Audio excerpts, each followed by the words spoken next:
जय हिंद साथियों, स्वागत है आप सभी का आपके अपने परिवार मैथ्स गुरु मनीष में।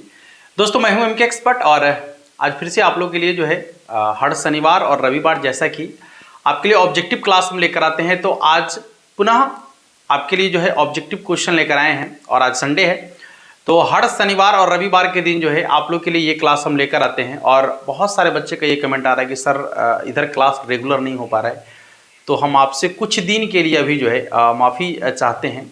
ये कुछ ऐसे काम में अभी हम लगे हुए हैं जिसके वजह से जो है मतलब आप लोग के लिए जो है रेगुलर हम क्लास नहीं ले पा रहे हैं, चाहे वो एप्लीकेशन वाले बच्चे हों या फिर यूट्यूब वाले बच्चे हों। थोड़ा सा परेशान हैं हम, ठीक ना, किसी काम को लेकर जो बहुत ही ज़्यादा इम्पोर्टेंट वर्क है, ठीक ना, और उसको करने की ज़रूरत है हमें, ठीक है ना। तो इसलिए थोड़ा सा जो है ये अनियमितता चल रहा है, लेकिन हम आपको एकदम स्पष्ट ये बताते हैं कि जो मिशन 100 वाला बैच आप लोग के लिए हम बताए थे, वो बैच बहुत जल्द हम लेकर आने वाले हैं। जैसे ही इस काम को निपटा लेते हैं फिर आप लोग के लिए जो मिशन 100 लेकर आएंगे और पूरी की पूरी गणित की तैयारी आपको हम कराने वाले हैं। इसलिए आप बिल्कुल निश्चिंत रहिएगा, आपको कोई घबराने की जरूरत नहीं है। गुरुजी हैं तो भरोसा रखिए एकदम, ठीक ना। हाँ, जब तक इस शरीर में प्राण है तब तक हम आपके साथ हैं, ठीक है ना। बस आप थोड़ा सा निश्चिंत रहिए। और जो शनिवार और रविवार के दिन आपका जो रेगुलर क्लास ये चल रहा है ऑब्जेक्टिव वाला, ये ऐसे ही चलते रहेगा। बीच बीच में हम आपको जो है अन्य दिन वीडियो के माध्यम से क्लास प्रोवाइड कराने का प्रयास कर रहे हैं और क्लास आपको दिया भी जा रहा है, ठीक है ना। तो आप उसका बीच बीच में लाभ लेते रहें। बाकी आपका जो है बहुत जल्द मतलब इसी महीने के अंत तक आपका जो है मिशन 100 आने वाला है। तो आप सब जो है थोड़ा सा वेट कर लीजिए, बहुत मजा आने वाला है, ठीक है ना। आइए आज हम लोग क्लास की शुरुआत करने वाले हैं, जिसमें लगभग 50 क्वेश्चन ऑब्जेक्टिव क्वेश्चन को हमने लिया है, ठीक ना, जिसमें इंटीग्रेशन तक के क्वेश्चन आपको देखने को मिलने वाले हैं। तो बारी बारी से क्वेश्चन का सॉल्यूशन हम लोग करने वाले हैं। और क्वेश्चन का सॉल्यूशन हम क्या करेंगे, आपको करना पड़ेगा, क्योंकि आपको पूरी की पूरी जो है तैयारी हमने करा दिया है। पूरा का पूरा कॉन्सेप्ट आपको दे दिया है, इंटीग्रेशन तक का कॉन्सेप्ट हमने आपको दिया है। और यदि आपने अभी तक इंटीग्रेशन तक के कॉन्सेप्ट वाले वीडियो को नहीं देखे तो आज सबका लिंक नीचे डिस्क्रिप्शन में आपको मिल जाएगा, आप जरूर देख लीजिएगा। हम उम्मीद करते हैं कि आप कोई भी सवाल नहीं छोड़ पाएंगे, चाहे आपका सवाल ऑब्जेक्टिव हो या सब्जेक्टिव हो, ठीक है ना। हाँ, आइए क्लास की शुरुआत करते हैं। और इसके साथ यदि आप हमारे साथ एप्लीकेशन पर जुड़ना चाह रहे हैं तो आप जाकर प्ले स्टोर पर सर्च करेंगे मास्टर माइंड मैथ्स, ठीक है ना। और जैसे ही मास्टर माइंड मैथ्स सर्च करेंगे तो आपको जो है इस तरीके का एक लोगो दिखेगा वहां पर, ठीक है ना। ये आपके एप्लीकेशन का लोगो है। तो वहां पर जाकर आप जो है क्लास 12th के लिए स्पेशली बैच ले सकते हैं। और आप जुड़कर जो है वहां पर एनसीईआरटी और केसी सिन्हा के क्वेश्चन का सॉल्यूशन कराया गया है, पूरा का पूरा आपको मिल जाएगा, ठीक ना। टाइप बैच क्वेश्चन का सॉल्यूशन कराया गया है, वहां पर पीडीएफ भी आपको दिया गया है क्वेश्चन बनाने के लिए। तो आप जाकर वहां जो है तैयारी को और भी बेहतर कर सकते हैं। आइए, यहां पर सवाल आपके सामने दिख रहा है कि समुच्चय ए बराबर एक ABC में कुल कितने भिन्न भिन्न परिभाषित किए जा सकते हैं, कुल कितने भिन्न भिन्न संबंध परिभाषित किए जा सकते हैं, ठीक है ना। यहां पर आपसे पूछ रहा है कि इसके कुल कितने भिन्न भिन्न संबंध परिभाषित किए जा सकते हैं। आपको कुल संबंधों की संख्या की बात यदि करेंगे, ठीक ना, कुल संबंधों की संख्या की यदि बात करेंगे हम, तो इसके लिए बहुत ही सिंपल सा कॉन्सेप्ट होता है। यदि आपको निकालना है कुल संबंधों की संख्या, क्या निकालना है, कुल संबंधों की संख्या, इधर गौर करेंगे, आपको निकालना है कुल संबंधों की संख्या, ठीक है, कुल संबंधों की संख्या। तो कुल संबंधों की संख्या बराबर कॉन्सेप्ट हो जाता है आपका 2 के पावर में A cross B, number of A cross B, ठीक है ना, number of A cross B। अच्छा, यहां पर तो सिर्फ A है, B तो है नहीं, तो जब केवल A है तो number of A cross A। अच्छा, ये निकालते कैसे हैं, तो A में जितना अवयव है और B में जितना अवयव है दोनों को गुना कर देते हैं तो A क्रॉस B निकल जाता है। ऐसे इसके सिंबल से भी आपको पता चल रहा होगा कि यहाँ A क्रॉस A लिखा हुआ है, माने A और A को गुना करना है। आप नॉर्मली इसको ऐसे समझ सकते हैं कि A और A को जो है यहाँ पर क्या किया गया है, गुना किया गया है। तो यदि इसमें देखा जाए तो 3 गो अवयव है और 3 को यदि हम 3 से गुना करते हैं तो कितना हो जाता है, 9, यानी इसका हो जाएगा आपका 2 के पावर 9। यदि आपसे पूछे कि कुल संबंधों की संख्या कितना होगा तो 2 के पावर 9। 9 कहने का मतलब यह है, यदि मान लीजिए कि इसमें 2 गो अवयव होता, A B होता, ठीक ना, तो यहां हो जाता कुल संबंधों की संख्या 2 के पावर 4। यदि ऐसा सवाल होता है कि A बराबर है आपका A B और यहां हो जाता B बराबर है आपका 1 2 3, ठीक ना। और तब यदि कहता कि कुल संबंधों की संख्या क्या होगा, तो 2 के पावर में 2 तिहाई 6, यहां हो जाता आपका 2 के पावर में 6, ठीक है ना। कॉन्सेप्ट क्लियर हो गया होगा आपका। चलिए अगले क्वेश्चन की तरफ चलते हैं।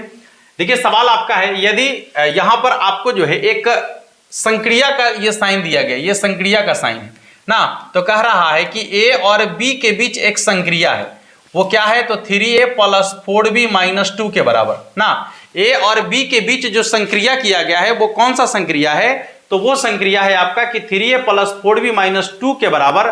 तो आपसे पूछ रहा है कि यदि वही संक्रिया, यहां पर देखेंगे, यहां पर लिखा हुआ, यदि वही संक्रिया 4 और 5 के बीच किया जाए तो क्या होगा। वेरी सिंपल, मतलब 4 संक्रिया 5 ना। तो यहां देखिए 3 गुने, यहां a के जगह कितना है 4, और b के जगह कितना है 5, तो 3 गुने 4, ये हो जाएगा आपका 4b है ना, यहाँ 4b है, तो हो जाएगा 4 गुने 5 माइनस में 2, ये हो जाएगा आपका 12 + 20 - 2, 12 20 32 में से 2 घट गया तो कितना हो जाएगा 30, यानी इसका आंसर 30 के बराबर हो जाएगा, जो कि आपके ऑप्शन नंबर ए में आपको दिख रहा है, ठीक है ना। इसका आंसर हो जाएगा आपका 30 के बराबर, जो कि आपके ऑप्शन नंबर ए में आपको दिख रहा है। अगला सवाल देखेंगे, एक एक करके सभी क्वेश्चन को देखेंगे। यहां x बराबर है 1/5, x बराबर है 1/5, तो सवाल कह रहा है कि cos inverse x + 2 sin inverse x का मान कितना के बराबर होगा। एकदम ध्यान से देखिएगा,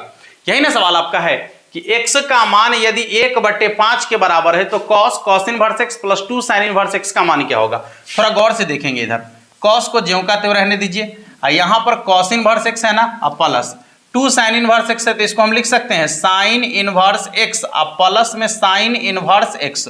दूगो है तो हम दोनों को अलग अलग कर दिए ना, दूगो था तो दोनों को क्या कर दिए, अलग अलग कर दिए। अब जब दोनों को अलग अलग कर दिए तो अब आप आसानी से देख सकते हैं कि क्या हो जाएगा, ये आपका cos ज्यों का त्यों, देखिएगा यहां पर आपका cos जो है वो ज्यों का त्यों रहेगा ना, ये cos आपका ज्यों का त्यों रहेगा, और इसके बाद ये cos इनवर्स, एक minute, sin inverse x + cos inverse x, तो sin inverse x + cos inverse x बराबर होता है π/2, तो आप इसके जगह पर लिख सकते हैं π/2 + sin inverse x, π/2 + sin inverse x। अब देखिए cos 90 degree plus theta, cos 90 degree plus theta किस चतुर्थांश में गया, 90 डिग्री प्लस थीटा किस चतुर्थांश में गया, तो 90 डिग्री से जैसे ही ज्यादा होता है कि द्वितीय चतुर्थांश में चला जाता है, और द्वितीय चतुर्थांश में जो है आपको बता दें कि साइन और कॉस को प्लस में रखा जाता, सॉरी साइन और कॉसेक को प्लस में रखा जाता है, बाकी सबको माइनस में रखा जाता है। तो यहां देखेंगे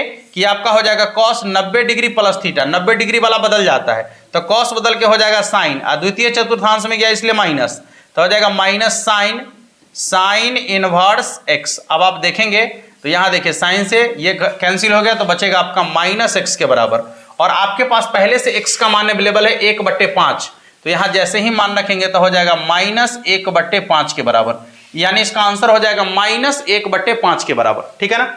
इसका आंसर कितना हो जाएगा -1/5 के बराबर, जो कि आपके ऑप्शन नंबर बी में आपको दिख रहा है, ठीक है भाई, ऑप्शन नंबर बी में आपको दिख रहा है। अगला क्वेश्चन चलेंगे, देखिएगा अगला सवाल आपका है कि tan inverse x + cot inverse x बराबर क्या होगा। तो बहुत ही सिंपल सा सवाल है कि tan inverse x + cot inverse x बराबर π/2 होता है, और इसके साथ साथ sin inverse x plus cos inverse x बराबर ये भी π/2 होता है, नहीं, इसके साथ साथ sec inverse x plus cosec inverse x बराबर ये भी आपका π/2 होता है, ठीक ना। तो आपको जो है एक tan inverse x + cot inverse x के बारे में पूछा गया है, बाकी दोनों को आपको ध्यान में रखना है कि इसका मान जो है वो कितना के बराबर होता है, π/2 के बराबर होता है। क्लियर हो गया।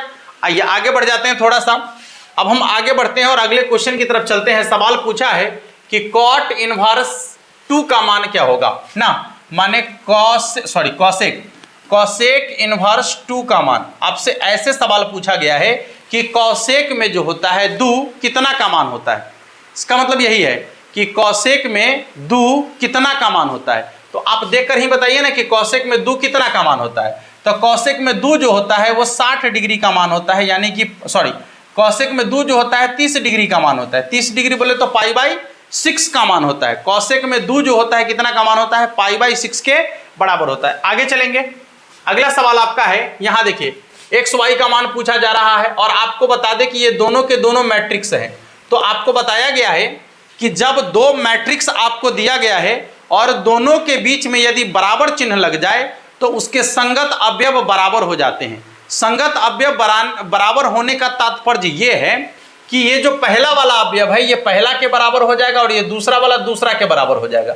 तो क्या हो जाएगा, x बराबर 2x माइनस 1 और y बराबर हो जाएगा 7। यहां पर इसको इधर ले आएंगे तो कितना हो जाएगा, x माइनस 2x बराबर माइनस 1, ये हो जाएगा माइनस x बराबर माइनस 1, माइनस से माइनस कैंसिल हो गया, x बराबर 1 हो जाएगा और इधर तो y बराबर 7 आपको दिया गया है।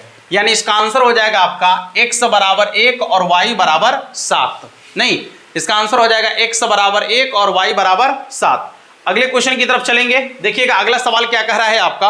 अगले क्वेश्चन की तरफ चलते हैं। आप पहले इस क्वेश्चन को बनाइए, तब तक हम आपको जो है थोड़ा सा इसको ऐसे रख लेते हैं, ठीक है ना। थोड़ा सा गर्मी का एहसास हो रहा था हमें, इसलिए जो है इसको थोड़ा एडजस्ट करने की आवश्यकता थी। चलिए देखिए, अब बताइए कि इसमें कह रहा है कि दोनों को आपस में गुना करना है। नहीं, और आपको बता दें कि दो अवयव को यदि आप आपस में गुना करते हैं तो गुना करने के लिए आपको जो कॉन्सेप्ट बताया गया है, क्या है कॉन्सेप्ट समझिए। एक बार रॉ को पकड़ना है कॉलम में गुना, फिर रॉ को पकड़ना है कॉलम में गुना ना। संगत अवयव को संगत अवयव से गुना करेंगे। ये हो जाएगा आपका 5 दूनी 10, ये हो जाएगा 10 पचे 50, सॉरी 50 पचे 250 ना, नीचे 8 पचे 40 प्लस 50 नहीं के 500, यानी हो जाएगा 260 और 540, 260 और 540। ऑप्शन नंबर बी को चेक कीजिए, 260 और 540 जो है इसका आंसर हो जाएगा, ठीक है ना, 260 और 540। अगले क्वेश्चन की तरफ चलेंगे। देखिएगा, हाँ यहाँ पर आपसे पूछा जा रहा है कि इसका मान कितना के बराबर होगा। ये क्वेश्चन थोड़ा सा आपको जो है बता दें कि ये गलत है, लिखने में मिस्टेक है। यहाँ पर जो आपको कॉस दिख रहा है ना, ये कॉस के जगह पर साइन होना चाहिए, ठीक है ना। ये कॉस के जगह पर साइन थीटा होना चाहिए। जब कॉस के जगह पर साइन थीटा होगा तो जाकर इसका आसानी से मान निकाला जा सकता है। देखिए, तो साइन और कॉस को गुना करेंगे तो कितना हो जाएगा, sine theta into cos theta minus, फिर गुना करेंगे तो कितना हो जाएगा, sine theta into cos theta, ठीक है ना। ध्यान से देखिएगा, sine theta into cos theta, clear है, देख लीजिएगा। तो इसका हो जाएगा आपका sine theta minus cos theta से ये आपका घट जाएगा, तो इसका मान कितना के बराबर हो जाएगा, 1 के बराबर ना है।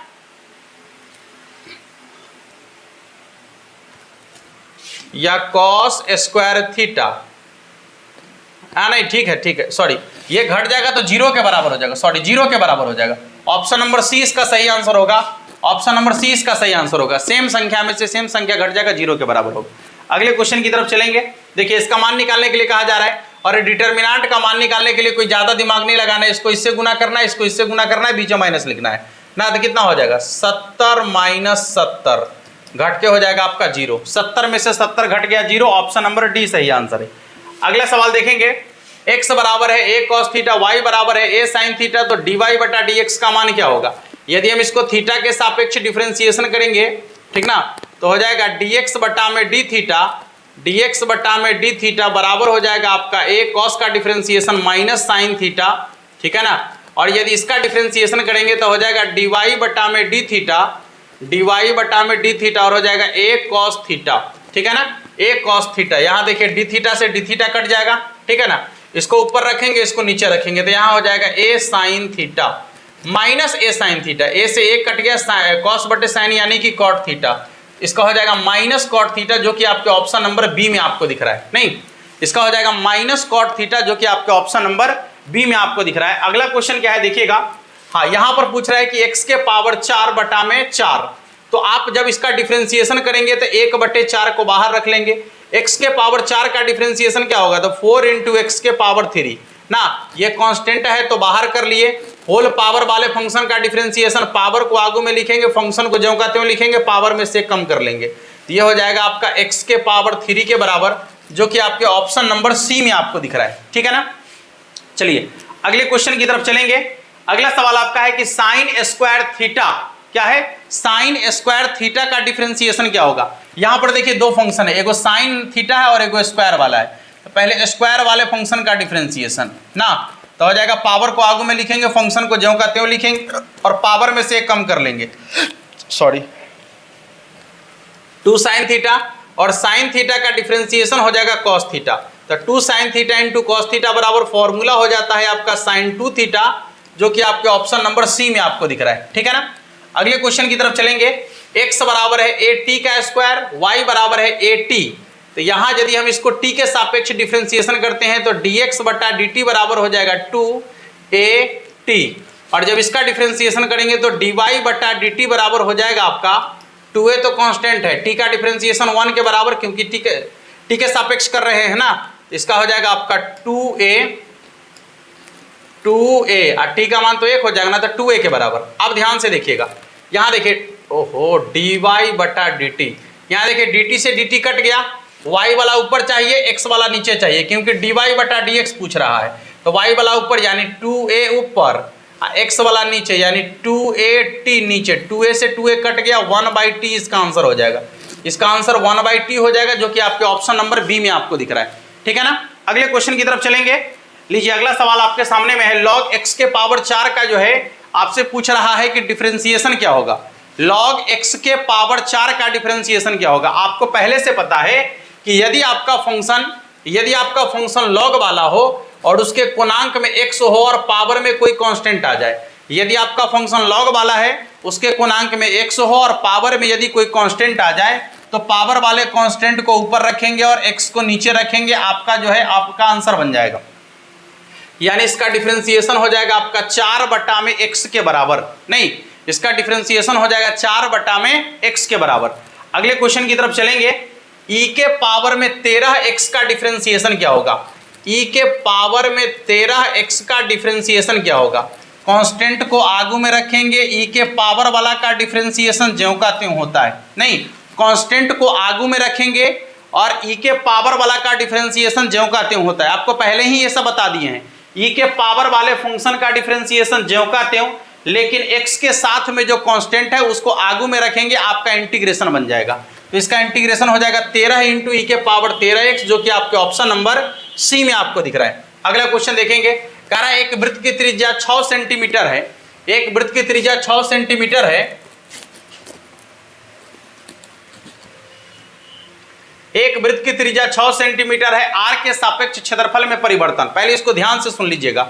यदि किसी वृत्त के क्षेत्रफल में परिवर्तन उसके त्रिज्या के सापेक्ष आपसे कह रहा है, फिर से एक बार, यदि किसी वृत्त के क्षेत्रफल में परिवर्तन उसके त्रिज्या के सापेक्ष आपसे कह रहा है, तो वृत्त के क्षेत्रफल में परिवर्तन त्रिज्या के सापेक्ष क्या होता है।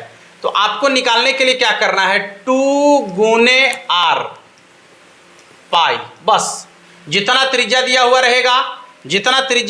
रहेगा उसमें जो है आपको 2 से गुना कर देना है, जितना त्रिज्या दिया हुआ रहेगा उसमें 2 से गुना कर देना है। तो 2 गुने 6 पाई सेंटीमीटर स्क्वायर प्रति सेंटीमीटर। शर्त और कंडीशन लागू है कि जब आपका वृत्त के क्षेत्रफल में परिवर्तन त्रिज्या के सापेक्ष आपसे पूछा जाएगा, तब ऐसा करना है। वृत्त के क्षेत्रफल में परिवर्तन यदि त्रिज्या के सापेक्ष पूछा जाएगा तब ऐसा करना है। ठीक है ना। तो हो जाएगा 12 पाई सेंटीमीटर प्रति सेंटीमीटर, ऑप्शन नंबर बी। अगला क्वेश्चन, यहां 3 को बाहर करके ना सीधे dx लिख दिया है। अब पूछ रहा है इसका इंटीग्रेशन क्या होगा। 3 को बाहर रखिए, इसका हो जाएगा x अब प्लस में c, यानी हो जाएगा आपका 3x plus c, option number A में आपको दिख रहा है। अगले क्वेश्चन की तरफ चलेंगे। 1/x का इंटीग्रेशन क्या होता है। 1/x का इंटीग्रेशन क्या होता है, तो 1/x का इंटीग्रेशन होता है log x प्लस c के बराबर। 1/x का जो इंटीग्रेशन होता है वो होता है log x प्लस c के बराबर। अगला क्वेश्चन क्या है देखिएगा, साइन x का इंटीग्रेशन क्या होगा। तो साइन का इंटीग्रेशन होता है माइनस कॉस एक्स प्लस सी, माइनस कॉस एक्स प्लस सी। साइन x का इंटीग्रेशन होता है माइनस कॉस एक्स प्लस सी के बराबर। अगला क्वेश्चन देखिएगा, यहां पर पूछ रहा है कि कॉस 6 थीटा। अच्छा देखिए, कॉस का डिफरेंशिएशन हो जाता है आपका साइन, तो साइन कोणांक वाला ज्यों का त्यों, कोणांक वाला ज्यों का त्यों। ठीक है ना। यहाँ देखिए कोणांक वाला ज्यों का त्यों। इसके बाद एक यहाँ पर थीटा के सापेक्ष जो आपको कांस्टेंट दिख रहा है उसको बटा में लिखना है, प्लस सी लिखना है। तो हो जाएगा साइन 6 थीटा बटे 6 प्लस सी, साइन 6 थीटा बटे 6 प्लस सी, जो कि आपके ऑप्शन नंबर डी में आपको दिख रहा है। ठीक है ना। अगले क्वेश्चन की तरफ चलेंगे। tan 2x का डिफरेंशिएशन आपसे पूछ दिया यहाँ पर कि tan 2x का डिफरेंशिएशन क्या होगा ना। तो आपको मालूम है कि tan का डिफरेंशिएशन होता है log sec x। तो sec x के जगह पर तो 2x है, हाँ, अब प्लस कितना हो जाएगा c, लेकिन x के साथ जो कांस्टेंट है उसको बटा में रखना है। अब बटा में ना लिख के आगे में लिख देंगे 1/2, तो उतना ही बात पड़ेगा, इसमें ज़्यादा दिमाग लगाने की जरूरत आपको नहीं है, ठीक है ना। हाँ, तो इसका हो जाएगा 1/2 log sec 2x plus c, 1/2 log sec 2x plus c। Option number B में आपको दिख रहा है। अगला क्वेश्चन है आपका, यहाँ देखिएगा, हम आपको पिछले क्लास में जो है एक हॉट ट्रिक बताए थे और उसमें ये बता दिए थे आपको कि यदि कोई भी निश्चित समाकलन वाला सवाल है आपका, ठीक है ना, निश्चित समाकलन वाला कोई भी क्वेश्चन है, फंक्शन चाहे कुछ भी दिया हुआ रहे कोई फर्क नहीं पड़ता है, ठीक है ना, फंक्शन चाहे कुछ भी दिया हुआ रहे, यदि सीमा का मान सेम टू सेम है, एकदम ध्यान से देखिए, π/2 से π/2 है, यहाँ पर क्वेश्चन है, फिर से देख लीजिएगा, सॉरी, π/2 से π/2 और यहाँ पर लिखा हुआ है sin² x × dx। तो आपको हमेशा ध्यान में रखना है कि यदि सीमा का मान सेम टू सेम हो, सीमा का मान यदि सेम टू सेम हो, फंक्शन चाहे कुछ भी हो, अंदर वाला फंक्शन चाहे कुछ भी हो, कोई फर्क नहीं पड़ता है, ऐसे फंक्शन का इंटीग्रेशन हमेशा 0 के बराबर होगा, ठीक है ना। यदि सीमा का मान सेम टू सेम हो, अंदर में फंक्शन चाहे कुछ भी हो, दिए गए फंक्शन का इंटीग्रेशन हमेशा 0 के बराबर होगा। अगले सवाल की तरफ चलेंगे। यह आपका समीकरण का सवाल है जिसको हम अभी पढ़ाए नहीं है, इसलिए आगे बढ़ जाते हैं। 2 tan 1 1/2, देखिएगा आपको बता दें कि 2 tan 1 x का फॉर्मूला होता है आपका tan 1 2x, tan 1 2x बटा में 1 - x², यानी 1/2 का होल स्क्वायर, ठीक है ना। ये 2 से 2 आपका कटेगा, तो यहाँ हो जाएगा tan 1 1 बटा में 1 - 1/4, यानी हो जाएगा आपका tan 1 कितना, 1 बटा में 4 कहीं 4 में से 1 घट जाएगा तो हो जाएगा 3/4, नीचे वाला ऊपर जाएगा तो tan 1 4/3, tan 1 4/3, जो कि आपके ऑप्शन नंबर बी में आपको दिख रहा है, ठीक है ना। अगले क्वेश्चन की तरफ चलेंगे। tan 1 1/7 plus tan 1 1/13। अब देखिए, इस तरीके के क्वेश्चन के लिए कॉन्सेप्ट आपको हम पहले ही बता दिए हैं कि tan 1 को ज्यों का त्यों लिखना है, इधर नीचे वाला को इधर ऊपर वाला से गुना तो 13 इकाई 13, इधर नीचे वाला को इधर ऊपर वाला से गुना तो 7 इकाई 7, प्लस है तो जोड़ना है, माइनस है तो घटाना है, तो 13 इकाई 13, 7 इकाई 7, तो 13 7 कितना हो गया 20। बटा में क्या लिखना है, तो पहले दोनों को आपस में गुना, 1 को 1 से गुना करेंगे 1, और 13 को 7 से गुना करेंगे तो 13 7 91। अब प्लस है इसलिए नीचे वाला को ऊपर वाला में से घटा देंगे, उल्टा काम करना होता है। यदि यहाँ प्लस लिखा हुआ है तो नीचे वाला को ऊपर वाला में से घटा लेना है, और यदि यहाँ माइनस लिखा हुआ रहता तो यहाँ पर जोड़ देना होता, ठीक है ना। घटा लेंगे, 90 में से, सॉरी 91 में से 1 घटेगा तो कितना हो जाएगा 90। अब देखिए ये 0 से 0 आपका कट गया, तो यहाँ हो जाएगा tan 1 2 बट्टा में 9, tan 1 2 बट्टा में 9, जो कि आपके ऑप्शन नंबर बी में आपको दिख रहा है, ठीक है ना। tan 1 2 बट्टा में 9, जो कि आपके ऑप्शन नंबर बी में दिख रहा है। अगले क्वेश्चन की तरफ चलते हैं। यहाँ देखिए, cos 1 2x plus sin 1 2x, आपको अभी जस्ट बताए हैं कि sin 1 x plus cos 1 x बराबर होता है π/2। बस इसके लिए कॉन्सेप्ट सीधा सीधा है कि यदि sin 1 के रूप में है, cos 1 के रूप में है, और ये दोनों के दोनों आपस में बराबर हो जाना चाहिए, मतलब जितना यहाँ है उतना ही यहाँ होना चाहिए। योगफल हमेशा π/2 के बराबर होगा, यानी 90 डिग्री के बराबर होगा। योगफल हमेशा π/2 के बराबर होगा, यानी कि 90 डिग्री के बराबर होगा। आगे चलते हैं, देखिएगा tan में -1/√3 कितना का मान होता है, tan में -1/√3 कितना का मान होता है। अब गौर से समझने का प्रयास कीजिएगा। आपको बताया गया है कि यदि साइन, tan और कॉसेक, ये 3 ऐसा फंक्शन है जिसके अंदर में माइनस रहेगा तो माइनस को बाहर कर देना है। बाकी आपका है कॉस, कॉट और सेक, ये 3 ऐसे फंक्शन है जिसके अंदर में यदि माइनस रहेगा तो माइनस को हटाने के लिए पाई में से घटाना पड़ता है, ठीक ना। तो यहाँ पर क्या है आपका tan ना, तो अंदर में माइनस है, माइनस को बाहर कर देंगे तो हो जाएगा tan 1 1/√3, माने tan में 1/√3 कितना का मान, तो 30 डिग्री का मान, तो हो जाएगा -π/6 के बराबर, जो कि आपके ऑप्शन नंबर डी में आपको दिख रहा है ना, -π/6 के बराबर, जो कि आपके ऑप्शन नंबर डी में आपको दिख रहा है। अगले क्वेश्चन की तरफ चलेंगे। अगले थोड़ा सा ज़्यादा घिस गया यहाँ पर हाथ, देखिएगा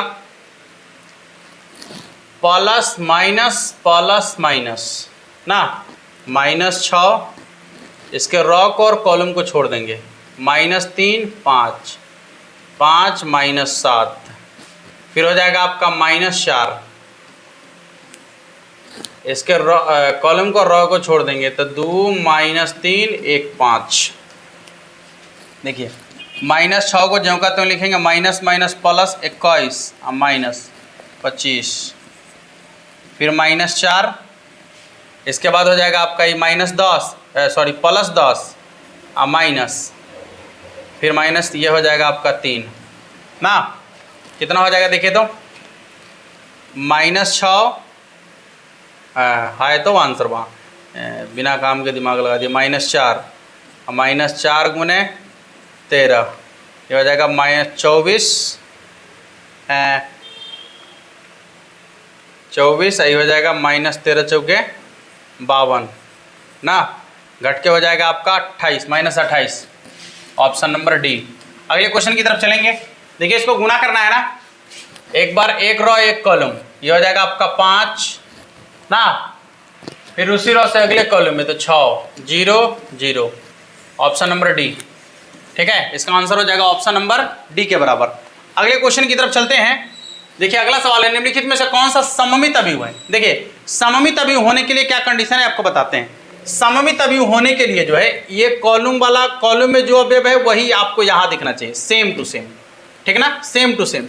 जो यहाँ पर अवयव है वही अवयव आपको इधर दिखना चाहिए। इसके बाद जो अवयव यहाँ पर है वही अवयव यहाँ पर दिखना चाहिए विकर्ण में। विकर्ण में चाहे कुछ भी, जैसे देखिए 5 6 7 3 4 3 4 2 और 2। अब देखिए ये आपका सममित अवयव है, क्यों? क्योंकि देखिए जो यहाँ पर दिख रहा है वही यहाँ पर आपको दिख रहा है, ठीक ना, और जो यहाँ पर दिख रहा है वही यहाँ पर दिख रहा है। बस इतना ही कंडीशन केवल फुलफिल करेगा तो आपका सममित अवयव हो जाएगा। इसमें ऐसा है कहीं पर कि देखिए तक -1 2 -1 2, इधर देखिए चिन्ह बदल गया, नहीं हो, ये भी नहीं होगा, ये भी इनका, इनमें से कोई नहीं। अगला क्वेश्चन देखिएगा, इसका डिफरेंशिएशन करना है 2 बार। पहली बार डिफरेंशिएशन करेंगे तो 2x + 3, दूसरी बार डिफरेंशिएशन करेंगे तो सिर्फ 2 बच जाएगा, ऑप्शन नंबर डी। इसका समझ गया ना, 2 बार डिफरेंशिएशन करना है क्या, पहली बार डिफरेंशिएशन करेंगे तो 2x, इसका हो जाएगा 3, इसका तो 0 हो जाएगा। और जब इसका दूसरी बार डिफरेंशिएशन करेंगे तो इसका हो जाएगा 1, इसका हो जाएगा 0, तो 2 को 1 से गुना करेंगे 2, ऑप्शन नंबर डी में आपको दिख रहा है। अगला क्वेश्चन आपका है कि साइन इनवर्स साइन एक्स का डिफरेंशिएशन क्या होगा। आपको बता दें कि साइन इनवर्स साइन एक्स है ना, तो पहले इसका क्रिया हम करके आपको बताते हैं। इसका क्रिया क्या हो जाएगा, तो कॉस इनवर्स साइन एक्स। आपको बता दें कि जो बाहर में है वही अंदर में लाने का प्रयास करना है, तो कॉस इनवर्स साइन को लिख सकते हैं कॉस 90 डिग्री माइनस थीटा ना, cos 90 degree minus theta, cos inverse से कॉस कैंसिल हो गया तो कितना हो जाएगा π/2 - x। अब इसका डिफरेंशिएशन आपको करना है तो इसका 0 हो जाएगा, इसका 1 हो जाएगा, तो इसका हो जाएगा -1 के बराबर ना, इसका हो जाएगा -1 के बराबर, जो कि आपके ऑप्शन नंबर ए में आपको दिख रहा है, ठीक है ना। अगले क्वेश्चन की तरफ चलेंगे। देखिएगा अगला सवाल है कि cos 2x का डिफरेंशिएशन क्या होगा। cos का डिफरेंशिएशन माइनस साइन, कोणांक वाला ज्यों का आते हैं x के साथ जो कांस्टेंट है उसको आगे लिख देंगे, -2 sin 2x, option number C, -2 sin 2x, option number C. Sine x बटा में 5, साइन का डिफरेंशिएशन cos, कोणांक में जो है उसको ज्यों का आते हैं, लेकिन x के साथ जो कांस्टेंट है उसको आगे में रखेंगे, 1/5 cos x/5, 1/5 cos x/5, option number सी।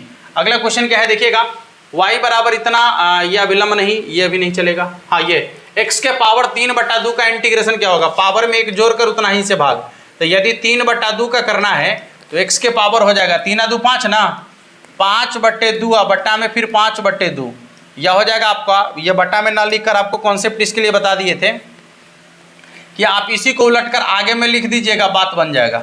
तो 2/5 x के पावर 5/2 प्लस सी, ऑप्शन नंबर बी में आपको दिख रहा है इसका।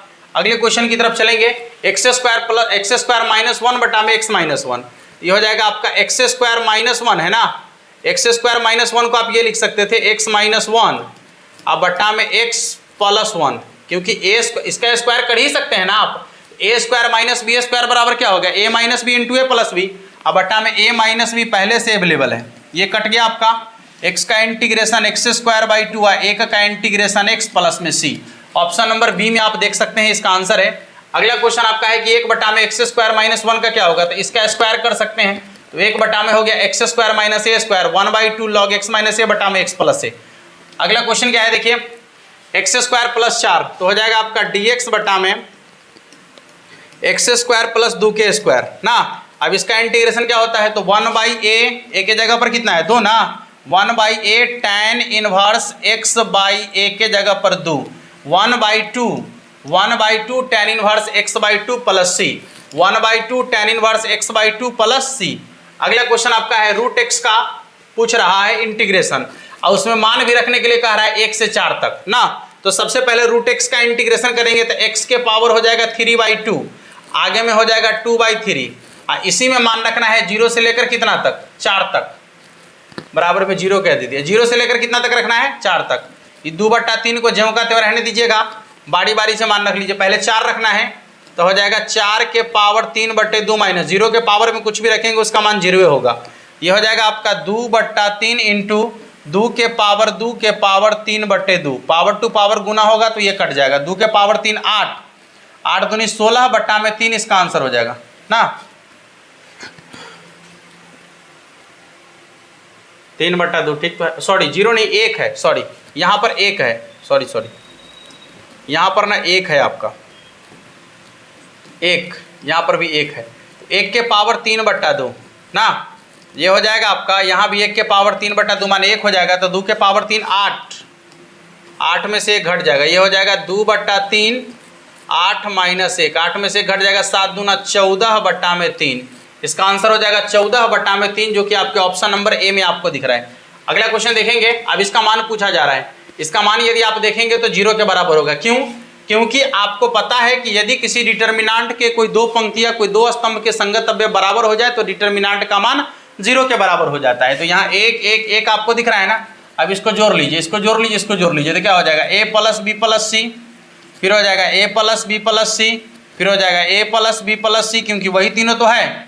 ये हो जाएगा आपका b प्लस सी ज्यों कहते हो, c प्लस a ज्यों कहते हो, और फिर a प्लस बी ज्यों कहते हो। जब आप यहाँ से a प्लस बी प्लस सी को कॉमन ले लेंगे तो कितना बचेगा 1 1 1, और ये दोनों के दोनों आपस में बराबर हो गया नहीं। तो जब किसी डिटर्मिनांट के कोई 2 पंक्तियां कोई 2 स्तंभ के संगत अवयव बराबर हो जाए तो डिटर्मिनांट का मान कितना होता है 0 के बराबर हो जाता है। और ये आज का अंतिम क्वेश्चन आपका था, ठीक है ना। तो इस तरीके से आज का जो सेट आपका था वो कंप्लीट हो गया है।